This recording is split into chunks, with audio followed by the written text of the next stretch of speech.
Well, if you saw yesterday's video, you know what's coming here. We're going to be talking today about Bluefin, the other of the two new maps that were introduced to Chill Season 2023.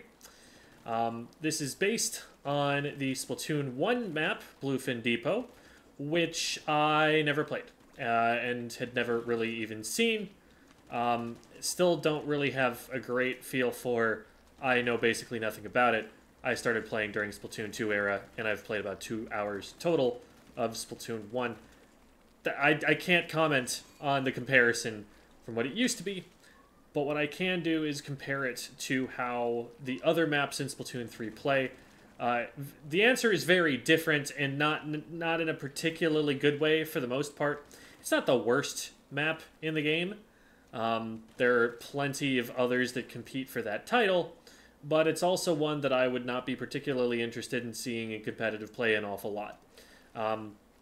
Let's talk about what I find to be the biggest factors that lead to my opinion, and then we'll talk about some map-specific stuff in case you have to play it anyway. So the first thing that immediately jumps out at you is that you've got to get down to mid. And the fastest way for you to do that is to swim out this way. To swim out...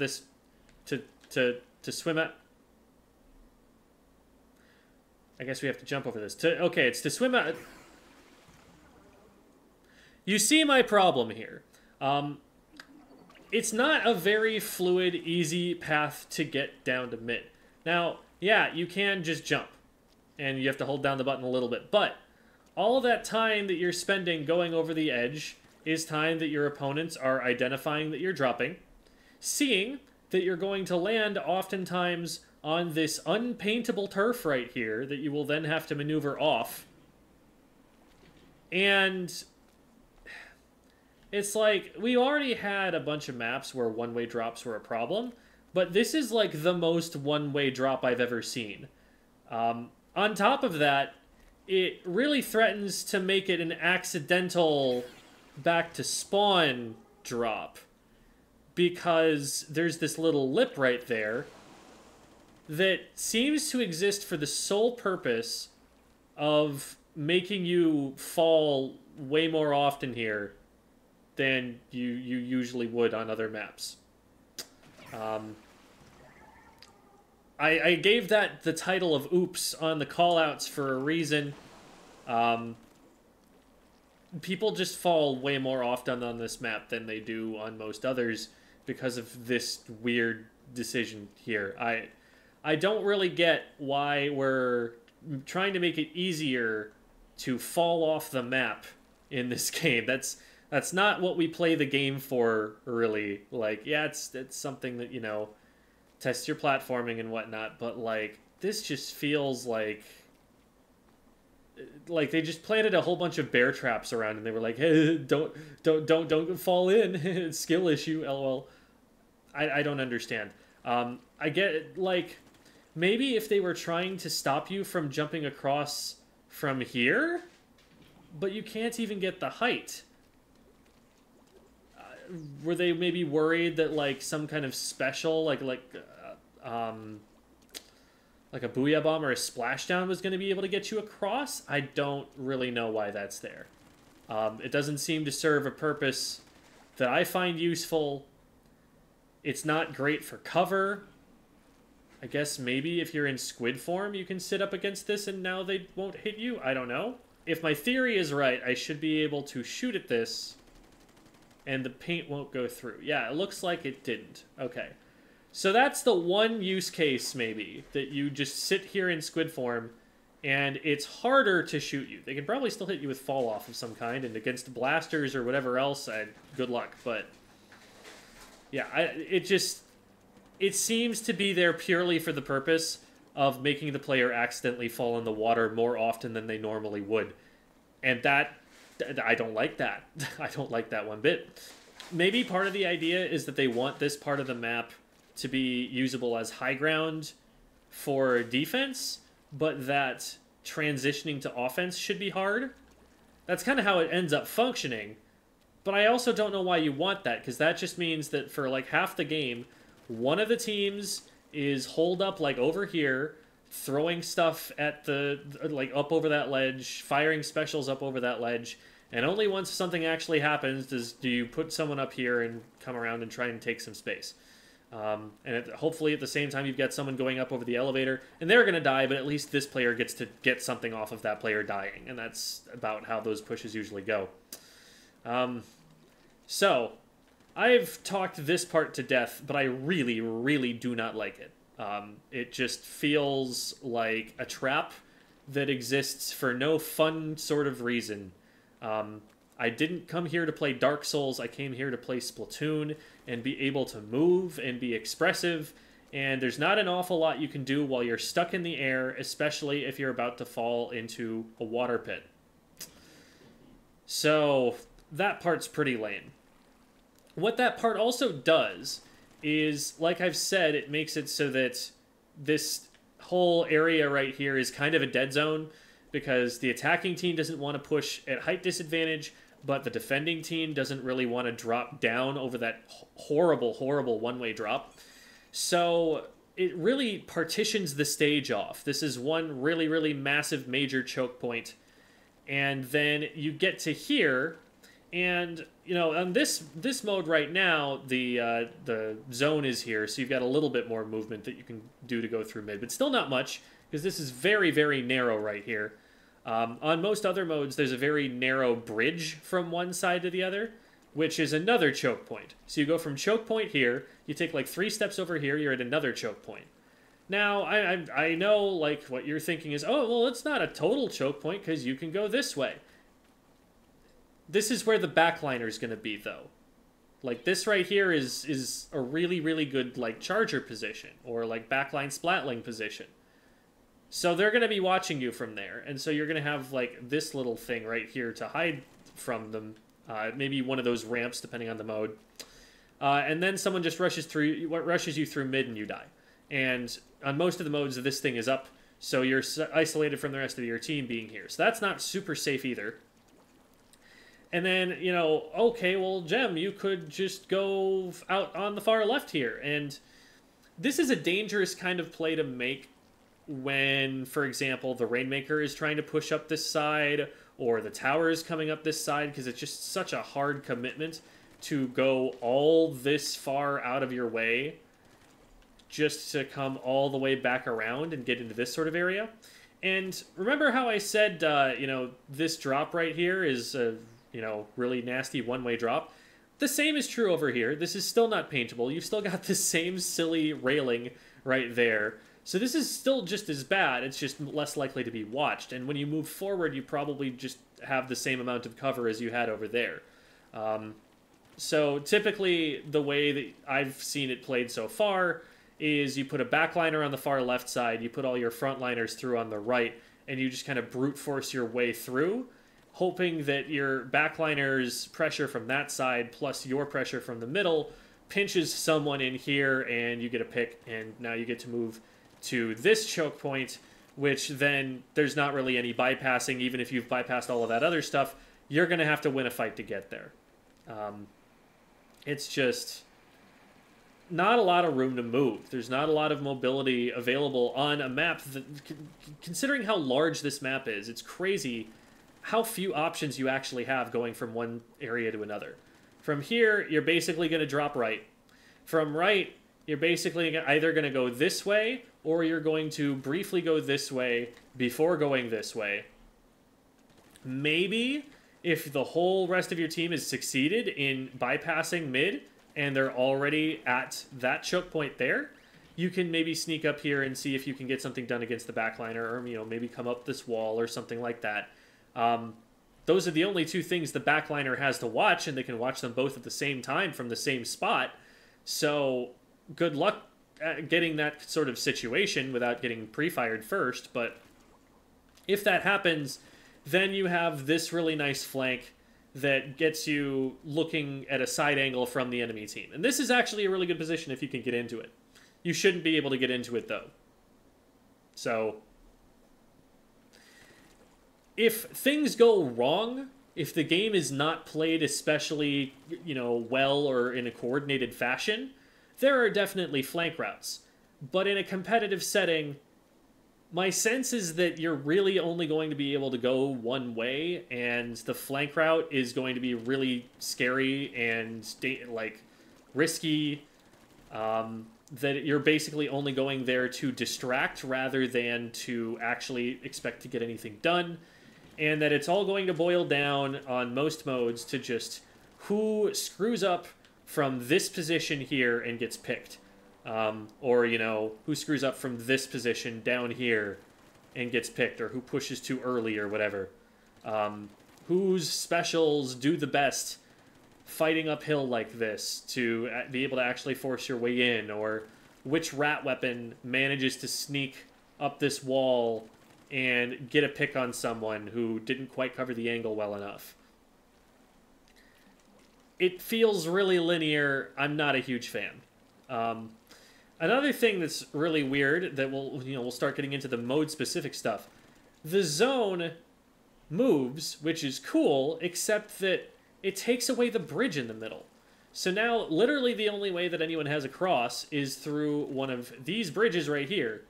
And granted, this gets you behind the zone, I guess, so you can maybe drop out left and try and come this way, and this is one of the only flank angles you're going to get, but they're just going to have an answer. They're going to have, an AoE weapon underneath this, and you're going to get forced back, and, it doesn't feel super easy to defend that. Because the other option that your team has, the other way that they can get the enemy team's attention is by doing this crazy one-way drop that is also definitely going to get watched. So it feels really cramped. It feels like, despite being this big looking, you have basically here, here, and here. Those are your only 3 entryways to the zone. They're all very narrow. 2 of them can be watched from one direction, and that's what most of the enemy team is going to be doing.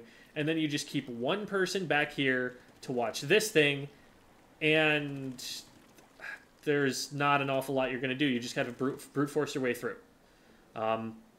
There's also just not a lot of paintable turf to speak of in safe places. Like, this spot right here would be great if it were paintable, because then you could use this for cover and kind of peek around and move. But no, you have to get across that spot and into, this entire stretch from here to here. You have no cover. You're right where the enemy team is looking. The biggest mix-up you've got is to go all the way up here and try and do this, and this is still very exposed too. And then once you get to here, you've just got this piece of cover, and then everything after that, you're probably being watched by the backliner up there, and then you've got the enemy front line, which are all going to be standing on that middle bridge on most of the map modes.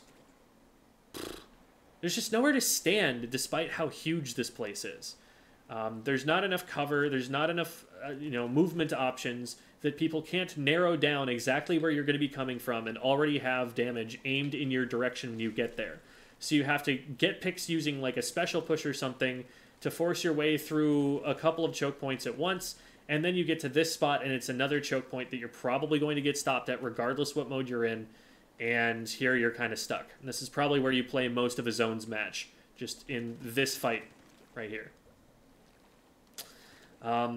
So I really, really don't like the way that the zone moves. I think if there had just been a bridge underneath it that it moved across, would be so much better. But let's get into the other modes and their own unique problems and maybe some tips and tricks. So, as you can see, tower control goes to the more typical mid situation where there's a bridge here. And, they could have just made this all paintable turf, and then you'd have more ways to get across mid. But no, it's going to be a narrow bridge that can be locked out by a single suction bomb. And it's also not going to have any cover except the tower. So, good luck. So you get across and maybe you lodge yourself in here or something. Look for where the enemy team is. Try to work your way up from there.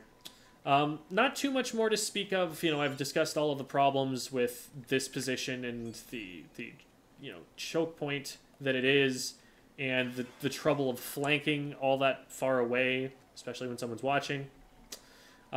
Another quick note about the difficulty of that flank is that if there's a backline weapon over here and they recognize that nobody's going to try the flank, their ability to rotate over is this fast.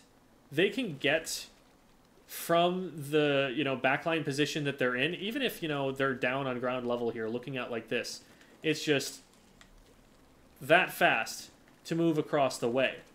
Meanwhile, if you're trying to do the flank yourself and you realize, okay, I'm being watched, I need to just rotate back, you need to swim all the way over here and maybe get behind cover or something. It doesn't take the other player as long to get back as it does for you. So they don't have very much that they have to do to move around. So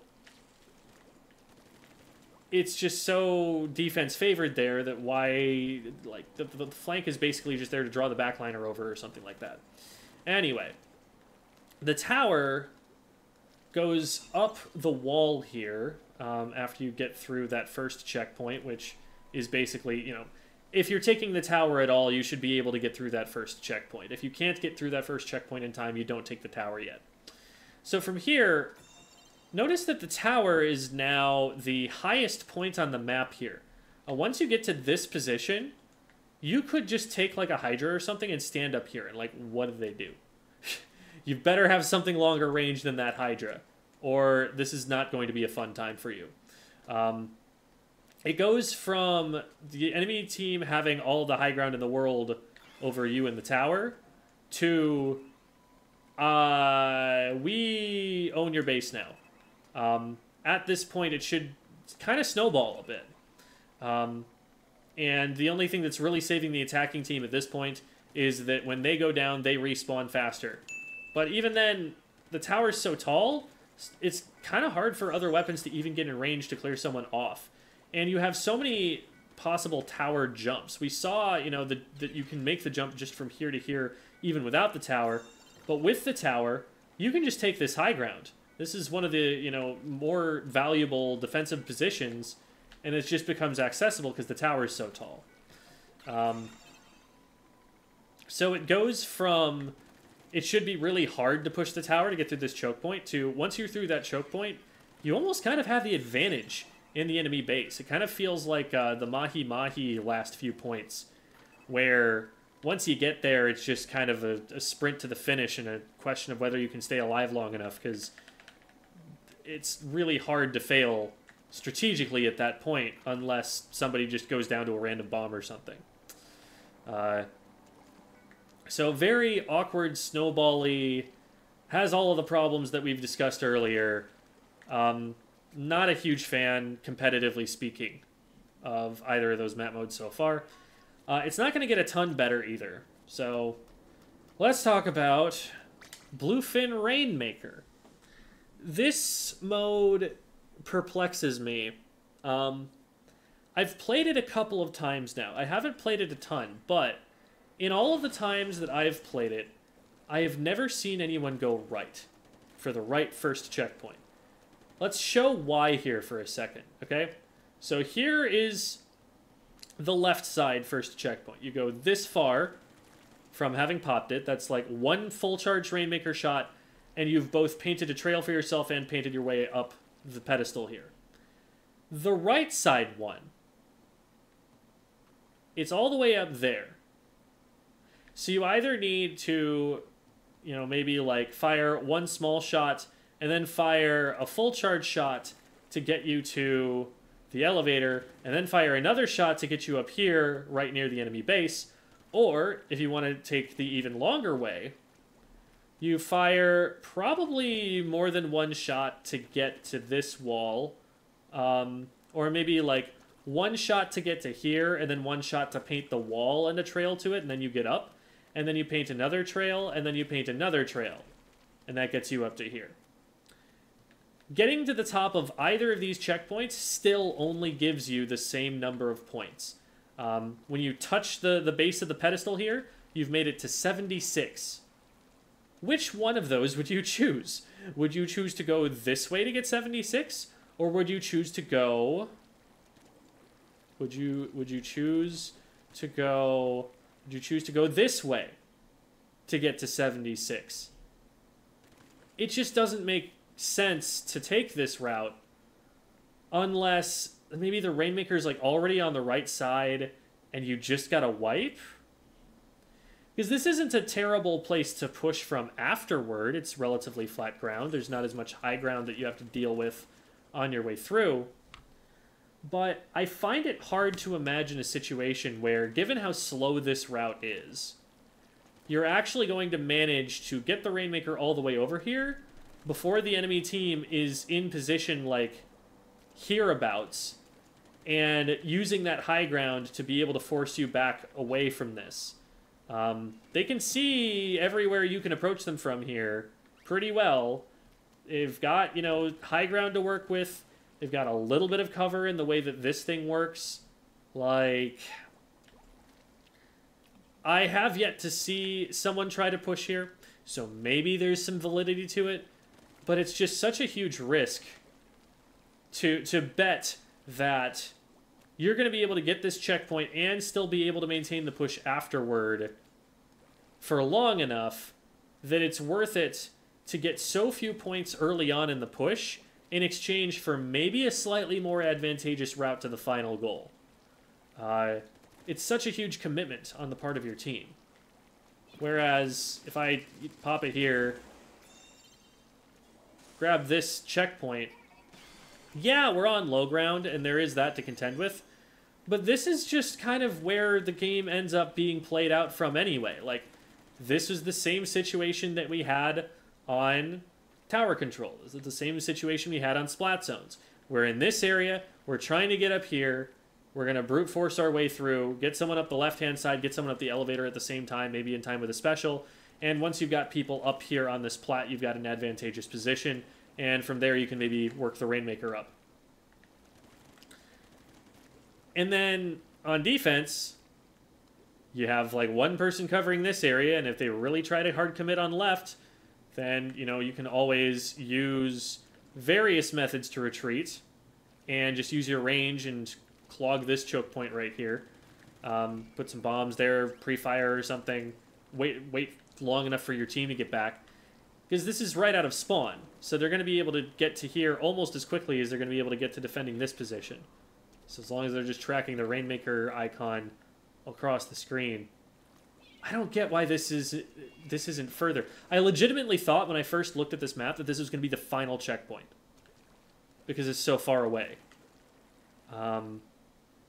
Like, I thought that they were going to make you go here and then have to, like, work your way through the enemy base or rotate it back across the other side of the map to get it here. And that would be the Rainmaker push. It's perplexing to me that that was the choice that was made. They could have put this at ground level, right? And it would be, you know, just put it in the same place right here. And that's about equidistant. So why is it that far in? Clam Blitz is the version of this that I've played the most. And I have a lot of fun with it in solo queue, because early on, people were not watching this flank at all. And so I was getting in and getting like some really fun like doubles and triples because I was able to flank from an angle that people weren't looking. Now, though, that people have started figuring the map out, going here is just running yourself into the back line or with no cover. And so this tends to work an awful lot less.